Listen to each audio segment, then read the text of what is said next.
Hey guys, it's Kat. So, if you don't know what's happening tomorrow, either you don't live in America, you live under a rock, or you're really, really good at avoiding political stuff. In which case, we need to have a chat.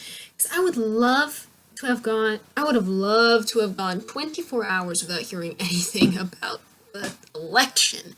The election is tomorrow for those people in the categories I just listed. It's the election for America. We're gonna have a new president. I am not excited, but I thought it was appropriate that on the night before the election, I would tell you a story that my dad told my brother and I as a bedtime story a couple elections ago. And yeah, so here we go. Sit down and relax, because I'm going to tell you a bedtime story, courtesy of my dad. The Bears and the Salmon, a fable of the American electoral process. A weasel and a horse were both campaigning to be president. Just a quick side note, I'm gonna avoid the obvious political jab inherent in the word weasel. Very appropriate animal to pick. I'm gonna leave it at that. But a weasel and a horse were both campaigning to become president. The campaign trail led to the salmon run. While there, the weasel met with the bears and asked, "What must I do to get you to vote for me?" The bears responded, "We want more salmon to eat."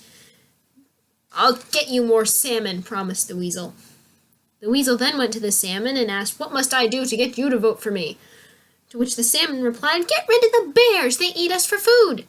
"That is tragic, I will get rid of the bears," promised the weasel. Do you see the problem here already? Meanwhile, the horse also went to speak with the bears and asked them what they wanted for their vote. They wanted more salmon, to which the horse replied, "If I allow you to eat more salmon, they'll all die out and you won't have any to eat. I cannot do that." The horse then went to the salmon and asked what they wanted, and they said, "Get rid of the bears." The horse replied, "The bears depend on you for a part of their food source. If I stop them, they will die. I cannot do as you ask." And so the campaign went, the weasel promising everything to everybody, and the horse being as truthful as he could be. When election time came, the weasel won by a landslide because everybody wanted to believe the impossible promises they were told. When the weasel became president, both the bears and the salmon demanded their promises be met, and of course the weasel could not comply.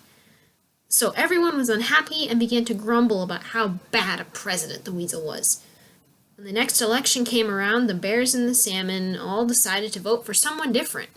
This time they would vote for the one who would bring real change and fulfill their promises. And the moral of the story is, beware those who promise the world. And there's just a little note after the story itself. Apparently, my mom said the morning after Dad told us this story, "Well, guys, we have a new president." And my brother immediately replied, "Is it the one that lies?"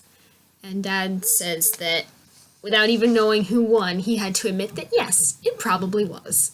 Because that's unfortunately the way politics work. So, that was a fun little fable. Where do I put this? Close enough. But, yeah, that's a fun little fable about American politics and elections and yeah. I really hope that our next president is decent. Hopefully. Doesn't break the country. That would be nice. So, yeah. See you later, guys. Bye.